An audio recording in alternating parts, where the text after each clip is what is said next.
Do we want to get started? Yes, I think we're good to go. All right. So good evening, everyone. Welcome to day 3 of our AAPI Women's Summit. I'm Chen, President of the Association of Chinese Americans. We are the Detroit chapter of OCA, Asian American Advocates. It is my pleasure to serve on the Summit's Planning Committee and to introduce tonight's program to you. The API Women's Summit this week is co-hosted by OCA, Asian Pacific American Advocates, and Center of Asian Pacific American Women for the first time. And we love to take this opportunity to acknowledge our gold sponsor, AARP, and our silver sponsor, Comcast NBC Universal. Thank you for your generous support. Over the past 2 nights, we learned about AAPI Women's current status, and we also reflected on the footsteps that led to where we are today. Tonight, we're going to start focusing on how to build up ourselves. Our first session, Financial Literacy Build Up Your Capital, will run from 6 to 7, and after that, we will take a 15-minute break, and then continue on to our second session, How to Promote Yourself Before You Are Promoted, and that's from 7:15 to 8:30 with a different Zoom login. And just a reminder, at the end of each session, please fill out a short survey for us so we can collect the feedback to make next year's program even better. Without further ado, I would like to go pass it to our moderator for the first session, Sue-Ann Hong, President of the CAPOP. Thank you so much, Shenlin. Welcome everyone to what's been an amazing session this week, and I am so glad to see all of you here today. The very first thing I'd like you to do as we introduce our speaker is put in the chat box, what questions would you like to have answered this evening in regards to your finances? So think about that, put it in the chat box as I introduce our 2 amazing speakers tonight. First, I would like to introduce Debbie Chen. She is the Civic Engagement Program Director for OCA, and she is also an immigrant attorney at the law offices of Deborah Y. Chen and Associates, and a longtime community activist for the past 20 years. So Debbie's gonna also get a chance to share a little bit more about herself in a moment, but she's got an amazing background and just rich in depth with her knowledge around her experiences around finance. And so the next speaker is also Joyce Gu. She is the Best Accounting and Tax Solutions Partner. She has extensive background in tax and financial strategies, wealth building, and she is sitting in Atlanta, Georgia. So welcome, Joyce. Hello, everyone. All right, so let me start with Debbie. Can you share with our attendees a little bit about your background? Yes, so I'm based here in Houston. I'm a new business owner. Last year I invested in a restaurant, and that wouldn't have been possible had I not have been saving all these years. My career has been very interesting. Prior to this, I'm an immigration attorney by trade, and prior to that, I was actually working in the Mayor's Office of Affirmative Action and Contract Compliance here in the city of Houston as a senior staff analyst. And it's since changed its name to Office of Business Opportunities. And what we did essentially was help small minority women, disadvantaged business enterprises get started or grow. And so when I was working in that office, we also did a lot of youth leadership training around personal finance. So that's kind of how I got into this type of space. Essentially, and I've been a lifelong learner, right? I am looking at a lot of things in hindsight now that I'm older and I wish I knew then what I know now. So hopefully we'll be able to share some of that, experience with everyone. Thank you. Thank you, Debbie. Again, I love the background that Debbie brings to the table. It's just, there's a lot of depth and richness there. So Joyce, can you share a little bit about your background as well? Sure. I was born and raised in Korea, so we all know how it is to live here, right? With differences and all that. But anyways, I've been always, all my career, I guess, all my years, I've been in financial industry. I studied mathematics, and after that, I took accounting course and became a CPA, and so that I could actually do a corporate accounting and corporate books, right? Financial analysis and investment and all that. Now I'm really focusing more on the tax planning and financial planning side of the business. So I do work very closely with small business owners and individuals, and who are interested in better managing their money, basically, right? We all know the honest money that we bring to the table, right? The wages that you earn, the savings that we kind of make every now and then. That is enough to cover our basic needs, right? House, car payment, insurance, all that. And once that is done, it's gone, right? If you don't do anything early on or continuously, then there is nothing much left, right? So that's where I'm very passionate about in talking to people and helping people to better manage their money. Not only that, but to grow it. And I'm excited about today's session, and I thank you for giving me the opportunity to be part of it. Absolutely. I'm going to start with a question already coming from the audience, which says, how should we modify our financial plans with the potential volatile changes within the market? It just moved here. Country, also globally. So basically, like, what should we be thinking about? How should we modify our financial position? And I'll start that with Joyce.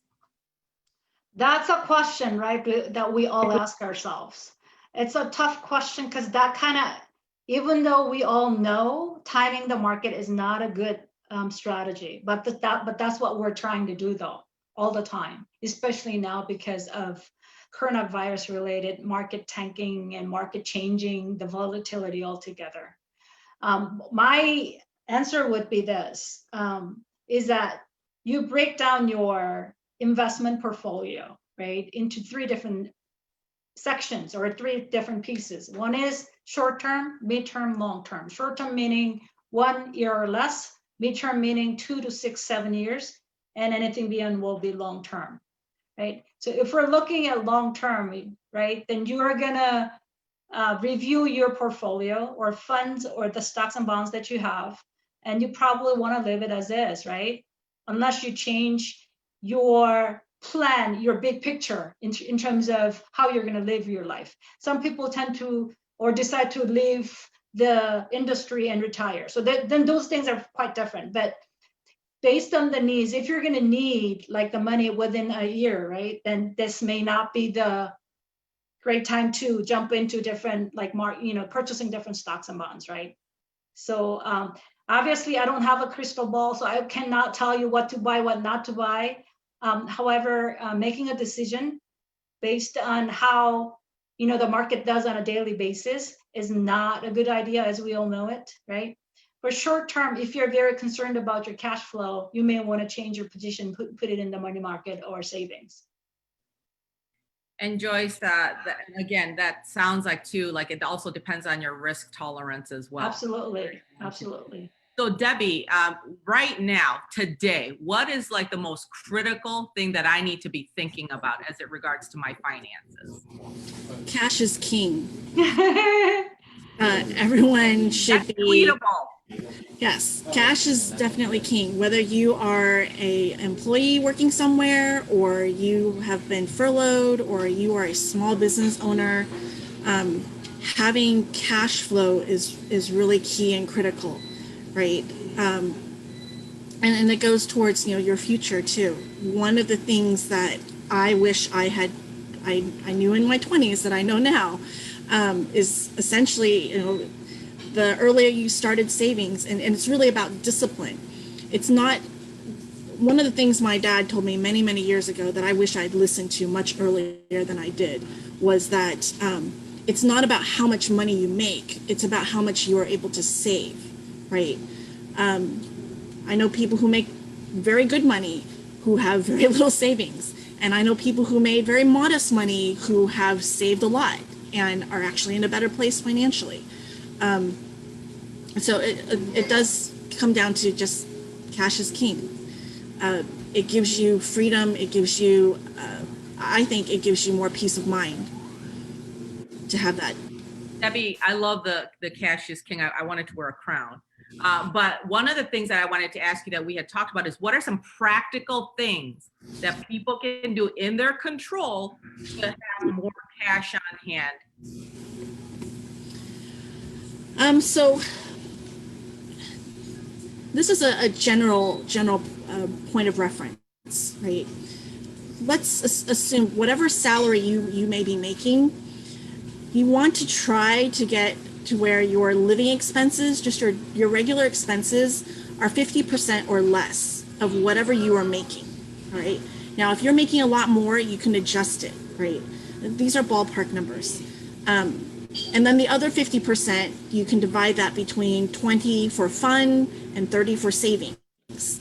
Now, most financial planner books will tell you, a minimum of 10%. I think the 10% for savings is unrealistic and it's just too little.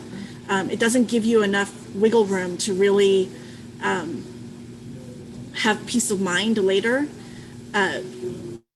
because ultimately most people are not disciplined. So you're going to have things that happen, emergencies that happen, and you're going to have situations where you really, really want to go do something or you really want to buy something, right?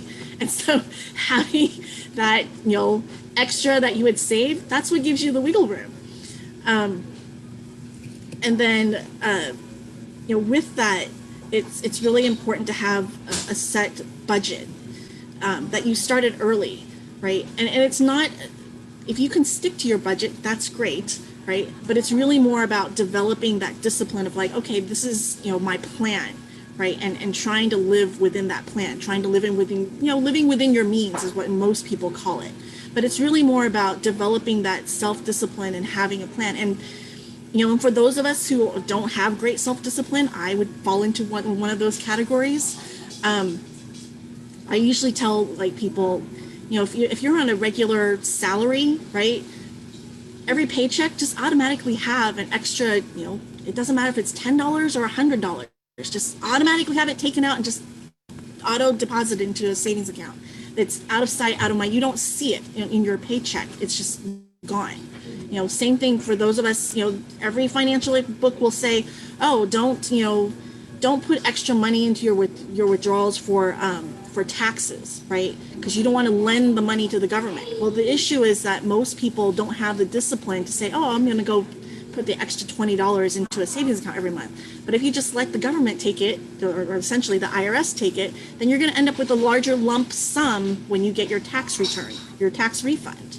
And so it's always, I found at least, if you start out with a larger number, like you got a larger tax refund, then it's harder to spend that versus, you're trying to save and add up the money. Then that, $20 here, $30 there, that just kind of goes really easily. But if you can see the lump sum and you're having to spend off of that, then I find it makes people think more. Yeah. And to piggyback on what you just said, I think that brings up a good question, because since the new tax code, the TCJA, was introduced in 2018, the pay tax, right, payroll, whenever you get your paycheck, the tax withholding amount was reduced. It's across the board. And so when you're filing your tax return, you thought you were going to get some refund. Well, in fact, what happened was you owe some money for 2018 and 2019. Yeah. So for those who are getting W-2s, you want to look into it further. Like Debbie said, it's a good idea to withhold more if you're not sure, because that's really a good way to say it. And when you mention budgeting is really important, right? Because you're talking about the income that's coming in, right? And you take the expenses out and you think that's what you left. That's what you have left to play with. When we say budgeting, we say this is the income, your take-home pay after you withhold everything else, right? Take-home pay, and what you do is you take out the fixed expenses, meaning rent, utilities, and what have you, and you subtract predetermined savings amount, whether that's 10% of your wage or whatever. So that predetermined savings becomes your fixed cost. You subtract all that out, and whatever is left is what you get to play with. If you can, and even out of discipline yourself. Right, and even out of your, quote unquote, play money, right? Yeah. That your discretionary spending is what, books will tell you. Right. It ultimately comes down to prioritization, of what are the things that you care about, what are the things that you want versus the things that you need, right? And here's what I would interject for everyone is I encourage everyone to consider that we don't talk about in the Asian American community is setting aside a set amount for the issues that you care about and support a nonprofit. Pick any nonprofit. I encourage you to pick an Asian American nonprofit and a mainstream nonprofit, but whatever issue it is that you care about, put your money where your mouth is, right? And that will go a long way towards making a big difference in our community overall. But again, it comes down to planning. It doesn't matter if you're $5, right? Or $10 a month. It is creating that, discipline in your mentality of like, okay, this is how much I'm saving and that I'm investing in XYZ. Yes, great points. And again, I keep hearing self-discipline is key and being more deliberate about what it is that we're spending. So let me bring another question from the audience. And I've had several questions here around retirement. In your 50s, how much should your retirement investment change? How much money should I have on hand to retire? So this is kind of like a general question, but there's obviously concern around retirement. So maybe Joyce, you want to start with that? Yeah, so here's the question that you want to ask. How much do you need to live in a year? Let's say you need what, 40,000 a year, right? In order for you to, and whatever amount that you have saved up to this point, right? And you don't want to use your principal. In other words, you want to keep your principal, but you want to be able to have 40,000 a year. So the 4% interest rate is what's been used in the industry, right? So 4% of 1 million is what? That's 40,000, right? So in a nutshell, you need $1 million in some kind of account to generate 4% income, right? So that you don't touch your principal. 40,000 that you get, you have to pay tax on that, right? But can you live off of, let's say, 3,000 a month? So if you're not there yet, and you look at your expenses, if you own a house in Georgia, right? A modest house, you own a car, whatever like that, and you talk about, the utilities and the fixed costs, you're going to need probably about 5,000 a month or more. So calculating the returns, right? Let's say when you're starting in 20s, we're looking at about 40 years to accumulate your wealth. So you can kind of backtrack it. All right, when I retire, I want to have at least $2 million. How do you make that $2 million? How do you get there from now to after 40 years, right? So that's going to determine how you're going to use your money, where you're going to invest your money in. Another thing is how much money you're going to save on a monthly basis, right? Continuously, on a regular basis, without missing it. Again, so this becomes your fixed expense. It is like we all are saying it. Debbie said it a couple of times too, and that disciplining is key, right? I do have a lot of clients who make tons of money, surgeons, and who think they have tons of money in their savings. They don't. Because you want to live like your neighbor. You want to buy a nice car. You want to live in a nice house. You want to have a maid cleaning your house. You want to go out and eat in a nice restaurant. You spend about a couple of $100 each night, right? You want to be part of that social group that you're part of, or you want to be part of. Like somebody said, though, 90% of the people don't really care, right? What happens to us? Unfortunately, what happened to you? Do they care? Another 10% I heard may not be too happy if you're doing well, right? So I think setting our priority, right, as to, do you want to live comfortably now? Do you want to enjoy it now? Or do you want to prepare for your future so you can retire comfortably, right? That you don't have to depend on anybody, basically, not even the government, is what we're trying to do. For those of you guys who are in their 20s and 30s, when I do your financial planning, we don't ever talk about Social Security benefits, do we? We don't ever talk about Medicaid, none of those things. Why?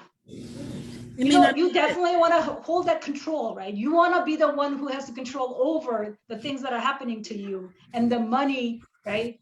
That's you're going to need. So you can totally calculate this, considering when you are planning on retiring, how much money you need on a monthly basis now. You just like add the inflation to it, yeah, right? The present value, right, of the money. And then you decide, oh my God, this probably means that I need to save at least 500 or 1,000 a month instead of $10 a month. And so I just want to interject, like when I was in my late 20s, early 30s, I had this like epiphany moment where I really freaked out. I couldn't actually sleep one night. And I sat there and I created like multiple spreadsheets to calculate. I know, we're good at it too. Down to the penny. Yeah. I actually went and like literally opened up piggy banks and dumped all the pennies. I just counted all my coins and took them to the bank. I was like rolling coins at 3 o'clock in the morning. But it helped me to have a sense of like, okay, this is doable. I can actually control some things within my life. But I'll be sharing that spreadsheet to Jay to be able to send out with anyone if anyone wants to use it. I just saw some of the questions in here. Don't feel like I can't save 500 right now, right? That's an example that Joyce is giving, a 500 to 1,000. The real point is that you're saving something, that you're getting yourself on some kind of plan. And as your income changes, you can adjust that, right? So, some people were asking in the chat of like questions of, is it 30% including retirement? Yes, that's 30% is the recommended, that's just our recommendation, right? I've gone through periods of life where I saved less, and I've gone through periods of life where I was able to save more. That's just a ballpark range we're telling you, okay? Life insurance, that's also dependent on, whether or not it makes sense for you. There are people who are proponents of whole life, and there are people who are proponents of term life. It kind of depends, a mix of how much you're making and, what your age is and, what are your obligations, right? Like I personally don't have whole life because to me at the time, it didn't make sense because whole life is a lot more expensive. And I was more concerned about because I wanted to be able to afford to have more higher insurance, payout. So I chose term life, but I got a 30-year policy. Okay, long-term care insurance, yes. The earlier you look at long-term care insurance, the cheaper it's going to be. It's also cheaper if you're doing it with a partner versus an individual policy. Okay. And then long-term care insurance falls into two categories also, where there's the kind where it's only available for a certain amount of time. It pays out for 2 years or 4 years. And then there are a handful of policies out there that pay for the lifetime. I personally chose to get the policy that pays for the lifetime because I think that as people are living longer, the likelihood of you having a slip and fall later on and needing to have care, you're never going to truly recover to 100% of where you were before. So you have a higher probability of needing care for a longer period of time. But that's me. That's my personal risk threshold. So that's something that you need to think about is your personal risk threshold when you're looking at insurance and long-term care insurance. And then your personal risk threshold also when we're talking about investments, right? Like Joyce said, at 4% return to get 40,000, you would need $1 million in cash. That's not $1 million like in stocks and whatnot alone, because stocks is not money until it's sold, right? And then, but when you sell it, your principal is going back down. So one of the things to think about in terms of stocks is also, investing in stocks that may give you, that pay dividends, and you just keep reinvesting those dividends. Many people I know look at rental property, and that's actually something I tell younger people is to think about, if you can, to save up in order to buy real estate. And don't think that your first home, it has to be perfect and has to be wonderful. It has to be really, really nice. That may just be your starter home. That may not be the place where you stay in for the rest of your life, right? It's essentially become rental property. There are some people who look at rental property as a way for essentially funding your own pension and having cash flow. So those are all other options to consider when you're looking at your own risk tolerance and how you want to have, lifetime income when you retire. And those are all great things to consider. One of the things that Debbie, you brought up that I want to ask both of you is around buying your first home. And especially right now, if you do have an opportunity to buy, is this a good time to buy in terms of, benefits, in terms of interest rates and or for tax benefits? I'm hearing it from both sides. Go ahead. In Houston. Houston's a very, very affordable city. Of the 4 major cities in this country, we're the cheapest city to live in, right? So you can get a 2,000 square foot house used for around 200 to 250. You can go as 150 if you're willing to do a fixer-upper, right? But 200 to 250, that's an average price for a home right now for that square footage. New builds will cost a little more, okay? But you take that price range, you compare it to anything in California or New York, there's no comparison, or Washington, right? So, and we're a state with no property, or we have higher property taxes, but we have no income tax. We're one of the, 4 or 5 states that have that. So I keep telling everybody, come to Texas. You can sell your home in California and come here and retire. But that being said, rental rates used to be very reasonable in Houston, right? You used to be able to get a 1-bedroom apartment in a reasonably good neighborhood for around $600, and that price range now has gone up to anywhere between $900 to $1,300. And so if you take that and you calculate on the price of a mortgage, now the rents are definitely more expensive than what you're paying in a mortgage. So one of the things that some people I know are looking at is, okay, if they feel that they have a steady job, right, or they have their own small business, then they are, looking at literally buying a home that has 3 or 4 bedrooms, living in one room and renting the other rooms out to help pay off that mortgage. And I know people who are doing that, but that is a combination of discipline and partially luck that you're getting a property that isn't going to have a lot of problems, right? If you don't have a base of cash reserve outside of what you put for the down payment. But it is definitely something I encourage people to look at considering versus paying rent. I also just want to share this story. When I was in college, I had a friend whose parents gave him a set amount of money to go and rent a 1-bedroom apartment, right, a condo. His parents wanted him to have this peace and quiet, and he would be the best place to study. This guy took that money and he didn't rent that apartment. He instead put that condo. He rented it out, made money off of the rental, and then he went to go crash with 6 or 7 other guys in an apartment where they each paid a $200 or whatever amount of money so that he could save that difference. And I say that because it again goes towards your own risk tolerance and what you're willing to live with in order to get to where you want to be, right? And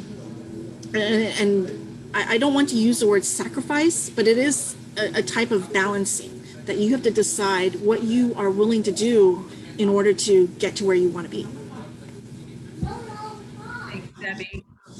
Great perspective. Joyce, how about you from a perspective of home buying? And then I also have a question that I want to direct to you around this balance of college, personal finances, and caregiving and the costs around that. So that's your next question. Caregiving to Joyce. Caregiving to what? To whom? So in other words, I'm a person who's also providing caregiving for my parents or whatnot, and I'm taking on that financial burden potentially. Yeah. As far as buying houses, we all know that standard deduction amount has gone up. So it doesn't really affect a whole lot of people in terms of getting some kind of tax deduction for owning a house, right? However, owning a house is gonna make sense if you need a space to live, and if you are like wise in getting something that kind of suits you, not going overboard with what you're getting, right? Because unless you pay the house in full, the house is not an asset, it's a liability. Meaning, if something goes wrong, you lose your job and what have you, you cannot make the payment, you lose the house, period, right? So you have to think about that. I'd say this, the first thing you want to take care of is to see if you have any debt. If you have any debt with high interest rate, that's the first thing you want to pay off, get rid of, right? Credit cards would be the first one. Second thing, maybe some of you may have student loans. Interest rate ranges from 6% and up, right? They're pretty high. And then third thing is, okay, I need a space. I'm going to have to spend, for example, $1,000 to rent a place. However, it's going to only cost me $600, especially if you find the right place, like Debbie said, right? Then it'll make sense, right? Hopefully the house will appreciate. Even if it doesn't, right? You're making the payment unless you get to sell the house at a price that you pay for. Then you're not losing much there then, right? So there's that piece.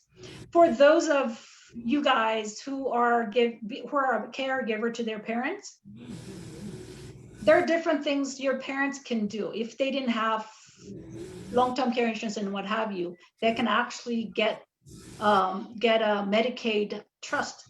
They can set up a Medicaid trust account, right? So there are different things that can be happening. So as far as you taking care of yourself, I think taking care of yourself is the first thing, whether it's physical or financial, right? So you want to be independent, right? And then see what you can do to help or take care of your parents.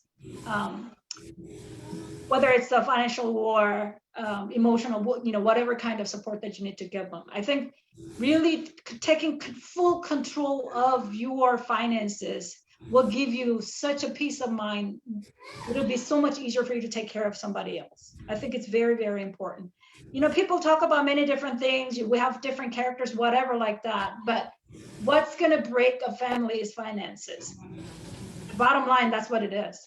You can say all you want about different reasons as to why it doesn't work, but the bottom line fact is that everybody has a different spending habits, and that takes a toll on somebody else. So getting your finances, paying down your debt with the highest interest rate, and getting something, house, whether it's a house and what have you, if you can afford it. And with all of that, you have to have something to create your wealth, right? Accumulate your wealth somehow. So it could be a rental property, like Debbie said, it could be your own home, right? It could be funds, it could be whatever, but you have to set aside enough money to take care of yourself. And everything else, there's so many different, I hate to say this because I'm not fond of certain things, but there are so many different government help assistance available for those who are in need and those who cannot afford to do certain things. And so if you're a caregiver, don't stress yourself out too much. Go look for a financial plan around you. There are so many different things you can do. And I just wanted to reiterate a point that Joyce just made, right? Because I hear from different people like, oh, I must save for my children's, college. Okay. I have to, make sure that, my parents are taken care of. And they take care of everybody else except their own retirement, savings, right? And I would really stress and say, if you break it down and think about it, as horrible as it sounds that, maybe your child isn't smart enough to go and get a scholarship or, has to take out a student loan. Well, they actually have the option to be able to get a loan. No one is going to give you a loan for your retirement. Okay, like there isn't, if you don't put money or make plans for your retirement, you can't borrow money for that, right? You will end up being a burden if you think your kids are going to have to, support you. So in terms of priorities, you have to make your own retirement a first priority. If anything, so that you don't end up being a burden to somebody else, right? And it's not necessarily, I'm not talking about just a financial burden. I'm talking about an emotional burden, right? Just imagine someday if you don't have enough savings and to take care of yourself, and you don't know what your kids are going to be like. You have no idea if they're going to be, what type of industry they're in, or what kind of life they may have. But I do know that if your kids love you, and if they're not in a financial position to be able to help you or to take care of you, that will be an emotional burden on them, where they will feel guilt and remorse unnecessarily. But just from a purely practical standpoint, no one is going to lend you money when you retire. So you have to put money away for that. And then from there, your second priority can be your parents or your kids or whatever it is, right? But you have to make yourself a first priority. And I, that concept didn't actually click in my own mind until, years after I was in my 20s.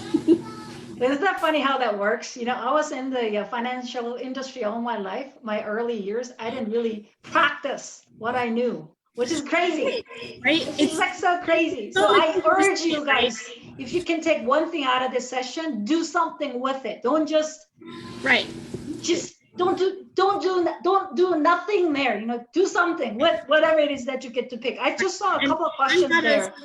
I'm not a self-discipline. I wasn't strong in self-discipline, so I was one of those people who had to say, okay, just take it out of my paycheck. I'm okay with the IRS holding on to it for a year, because I knew that I couldn't save every month. I really relied on having that lump sum at the end, right? So you have to gauge yourself. Right. There was this kind of question about like paying extra money for your mortgage. I'm not fond of it. Putting extra money on your mortgage or paying it faster. I know, as usually Asian Americans, we prefer not to have debt. So we tend to put more money into your mortgage, hoping that, instead of paying it for 30 years, I'm going to pay it for 20 years, what have you. All the money that you put into your mortgage is not liquid. You cannot use it until you sell the house or you get a line of credit of some sort. When market is down, when you're in great need, for example, you lose your job, what have you, it's going to be very hard to get a line of credit. Not a good idea. You want to compare this though. What's the interest rate that you're paying on the mortgage versus, right? What can you possibly do with this extra money that you have? That's some kind of calculation you have to think about, and your risk tolerance and all that. And so that I think is very important. Putting your money into your mortgage, I'm not a big fan of that.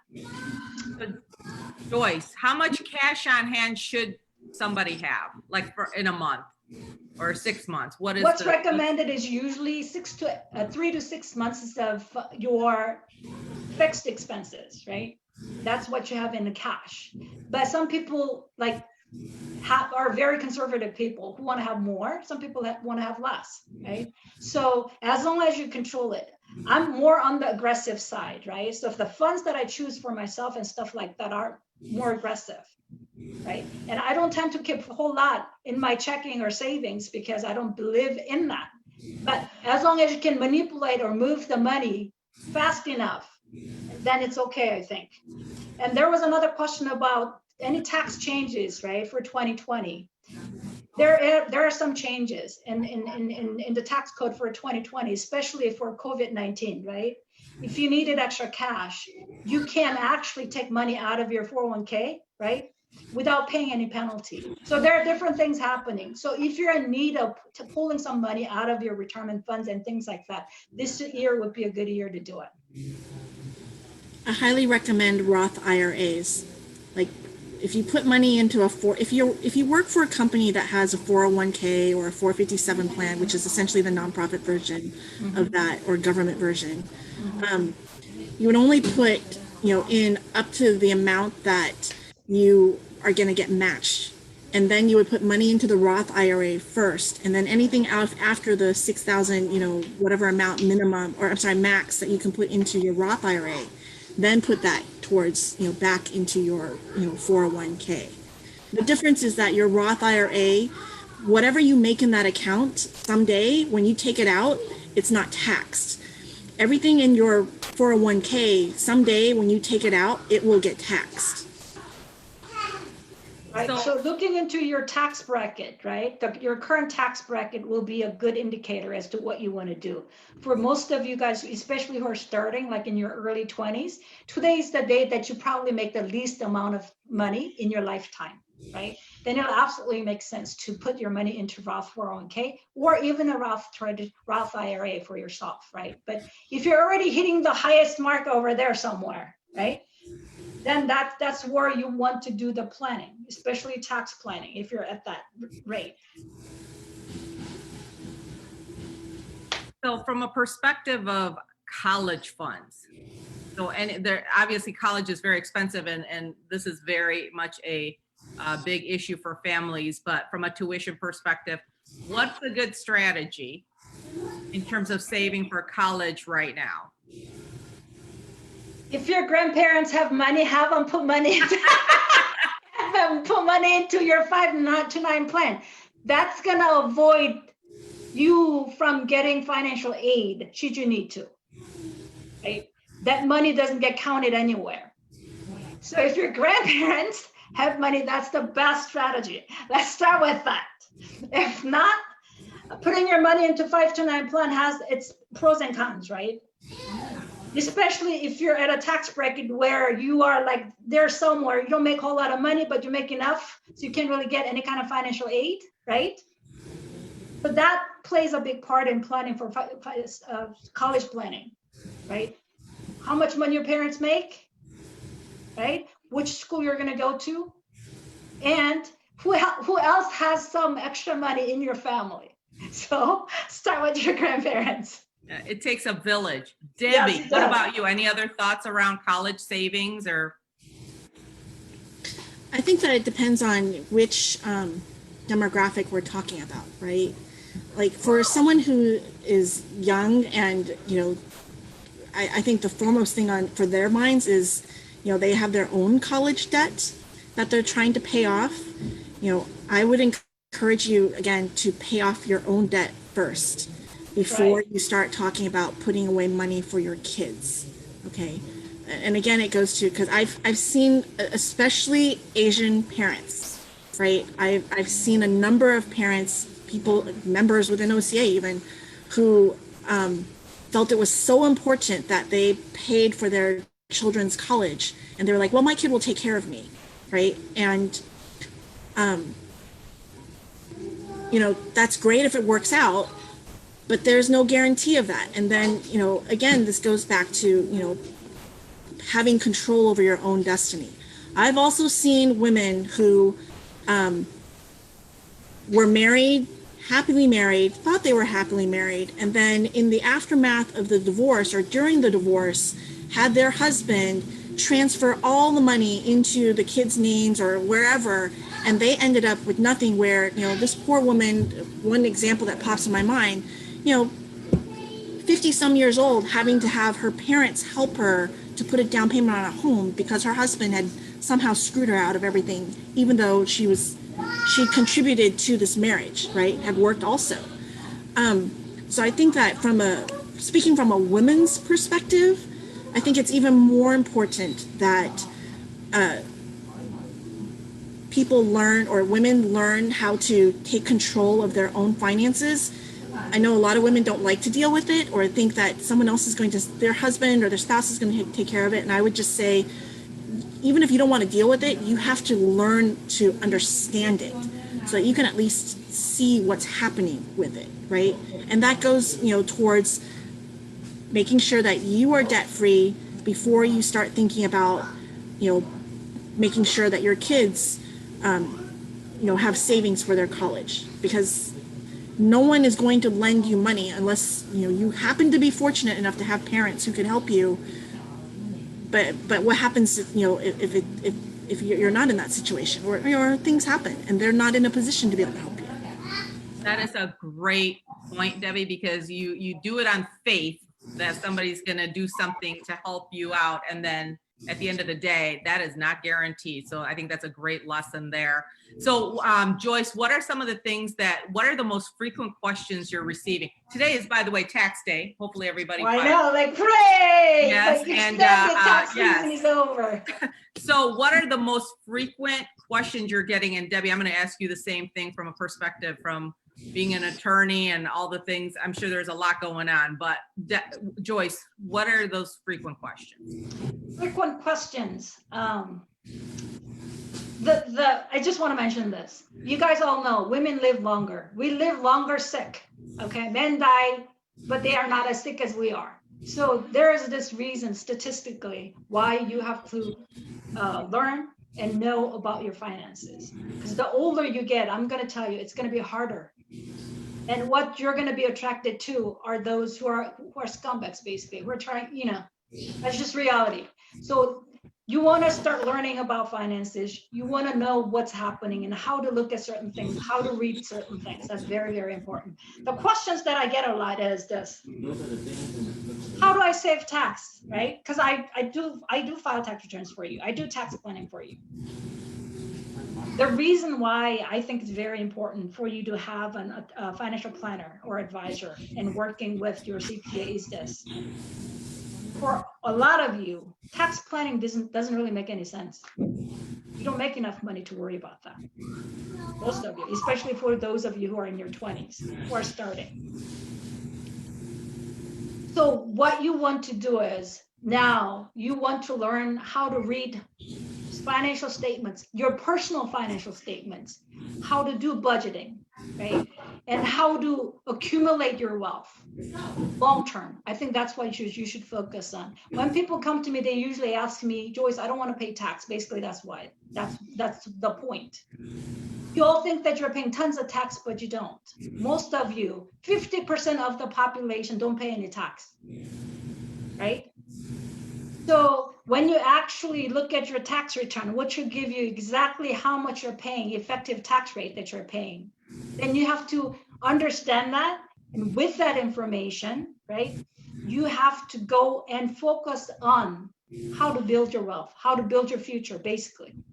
So making, like one of us said earlier, making $10,000 a month over making $5,000 a month, it's important, but it's not as important. It's what's left in your pocket is going to make a long-term difference, not how much money you make. I actually had a surgeon who came to me to do financial planning. We ended up not doing anything because he has left in his bank account $500,000 a year. You think you will be wondering where the money went. I know exactly where the money went. The person on the other hand didn't know where the money went. What does that mean? We all have different strengths, right? Finance is what I do, and you guys are focusing on something else. You're a specialist in something else. But money will make a difference, right? That's why we all have to learn it. The more, the better. And you have to focus really. And when I tell you, tax is not a reason why you are where you are, really not. So even though you come to me for that reason, I'm telling you that you have to look at your finances holistically. That will give you an answer and the strategy as to how you're going to build your wealth that we all need and we all want. I need to stand up after you said that, Joyce. Wow. That's Abby. Again, it goes towards developing your plan, making your own plan, right? And mapping out something that you can use as a way to train yourself to develop self-discipline.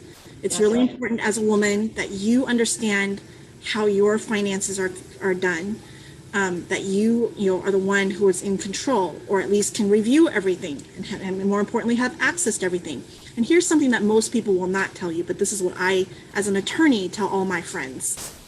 As a woman, you should be building up to have a 10 to 20,000 stash in cash somewhere, like cash, not in a bank account, not in a savings account, cash, like not in a shoebox in your house, in a safe deposit box, wherever, a safe place. because a divorce, an uncontested divorce where you have just some assets, can cost you $10,000 to $20,000 just for the retainer for a good attorney. Okay. You do not want to be in a position where you cannot afford to even get the attorney to help you if you have a lot of assets. Okay. It's also just a good idea to have, this is my bias for women, that we should have cash on hand. I also know in this younger generation, I'll say this is what I tell my interns who think I'm old. Until the day that women are paid 100% equally, then no, you are not, it is not sexist for you to feel like you have to pay for every single date, 50-50. That makes absolutely no sense. Whoever is, you are going out with initially, they can pay for it. They're paying for your time and getting to know you, your value, right? And so that is, again, don't feel like you have to pay for everything. Yeah. That's awesome. I love it. I'm 100% with you in saving money for potential need for an attorney, because I see it too many times. I've had multiple people tell me like, yeah, but I see it too many times equally, and I'm like, well, until the day this country pays women equally 100% fairly, then you should not feel pressured, socially pressured, that you have to pay for everything. Because trust me, this society is biased against women. You know what? Yes, that's a great point. And I'm seeing some chats here around the fact that sometimes it's difficult. They feel bad paying 50-50. So it's a mindset issue as well. So from a mindset perspective, Debbie, how did you get there? I have to, thank my dad for this. My parents are divorced. Okay, my parents were college sweethearts, and were unhappy together for many years, and they're probably happier divorced, but they still have this love-hate relationship. And so my parents were untraditional in the sense that they wanted me to date different people so that I would have a better idea of knowing what I can live with and what I don't, or what I couldn't, right? And to really understand what, are the qualities that you need in another partner. And so my dad made this very big point of like, they are getting the benefit of your time. You need to, make sure that you are not, from him, it was purely sexist, purely like traditional, Chinese male of like, it's the man's job to do that, right? He totally came at it from that perspective. But over time, as I'm listening to all these different people, I'm just like, ultimately it comes down to, in many of the Asian American cultures or Asian cultures, women are not valued at the same way as a man is, okay? In Chinese culture, right, women, I'm at the point where I think Chinese culture is partially misogynist. Women are not looked at with the same value as a man. And if you look at it practically in the society that we're in, we're not paid equally for the time and the energy that we put in, even though we're just as smart and we work just as hard, if not harder, for that money. So then why should we have to pay, when it's now suddenly, but we should all be equal, and so you should pay. And I'm like, but that doesn't change how society is actually structured. I have two boys, right? I have two boys. He came from a different place. I have two boys. Not the same. And I know they don't make more money than their women peers. So how do I interpret this? That's funny. But I totally hear what you're saying, though. If you want to put it on a more crass level, women have a shorter shelf life, right? Literally, I have had multiple men, great friends, who tell me, like, the reality is that women have a shorter shelf life of marketability. And so I'm like, well, if you have a shorter shelf life, then our time is more valuable. There you go. Where's that? By the way, if you guys were on the Monday night call with Working Mother Research and the Institute for Women's Policy Research, remember that the survey said women have 1 hour of free time a night versus men who have 3 hours on the average of per night for free time. So time is money. We've got, you know, I'm with you, Debbie, and that's about standards. Yeah. So if you were in your 20s or 30s and you have some, you know, your male friends who are quote unquote woke saying, well, you know, it's all about equality and equity and whatnot. No. They get the privilege of dating you. That's right. They pay for it. So this was a conversation I did not realize we were going to have, but I love it, first of all. So thank you. So we've got 4 minutes, and I want to give each of you a chance to kind of give the group kind of your top 2 to 3 main points that you want to drive that will help our attendees in their financial. So I'm going to start with Debbie. What are your top? Put together a budget, right?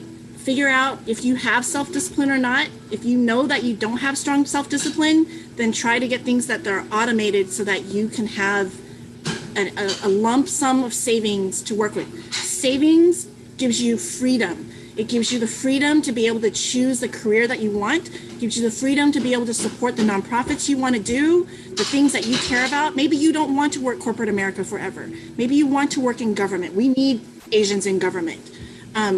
We need, you know, more AAPIs who are working in nonprofits, right? But that's not going to happen unless we are willing to help ourselves and fund our own community. And so I would just encourage everyone, when you make your plan and your budget in money for the AAPI community to support the work that helps to build capacity for all of us. Fantastic. Oh, and I'm sorry, one last thing. Please fill out the census. In Houston, if you fill out the census, it is $15,700 that comes back of tax money we've already paid to, you know, our communities. In Detroit, it's $18,000. On average, across the country, it's $10,000 plus. That is a cheap car. If you can help get everybody you know to fill out the census, it's us getting our fair share of the money we already paid. Absolutely. Fantastic. All right, Joyce. All right, for me, guys, big picture for your life. That's where I would recommend that you start. For those of you who are in your 20s, you're not going to work in the same job for 40, 50 years. In other words, you're going to change your jobs. So should you focus on making a whole lot of money now so you can do something you want to do at the later years? So big picture planning, I think, is the first and foremost important thing. That's going to drive all other things. Should you buy a house now? Should you pay down your debt first? You know, should you start investing? If you should start investing, should you invest in rental properties? Should you invest in funds? Should you invest in stocks? All those things will be driven by the big picture plan that you have for your life. So that I would highly, highly recommend, even though it may cost you some money, to sit down and do your big picture planning and create this roadmap. That's going to take you where you want to go financially, right? That's going to be real. That's going to give you such a peace of mind when you are deciding to do something different down the road. I had a client who was making tons of money in her late 20s. She's now quitting to go back to school to become a nurse because she's passionate about that. How was it possible? See, she planned it all along for the last 10 years, which is entirely possible for, I think, everybody. Again, it's not how much money you make, it's how much money you keep in your pocket. That's gonna make a big difference. And that pocket money that you get to keep, what you do with it. What you do with it, the strategy and the direction only comes, or best way to have it is when you have a plan. Absolutely. So here's my summary. I'm going to say cash is king. Right. For Debbie Chen. Debt management, budget your money, live within your means. I'm going to just summarize it all in that, and everything else is on top of that. So right. With that, you guys, it's been an incredible 1 hour of these two experts. Thank you so much, Joyce, and thank you so much, Debbie, for being with us and spending time with us. So with that, I'm going to close the session, and we will be back again at 7:15 for our next session. And don't forget to absolutely complete the survey and let us know what you thought about this session and what else you would have liked to know about. And so with that, I will close the session. Good night. Good night, everyone. Thank you. Thank you. Thank you. Thank you.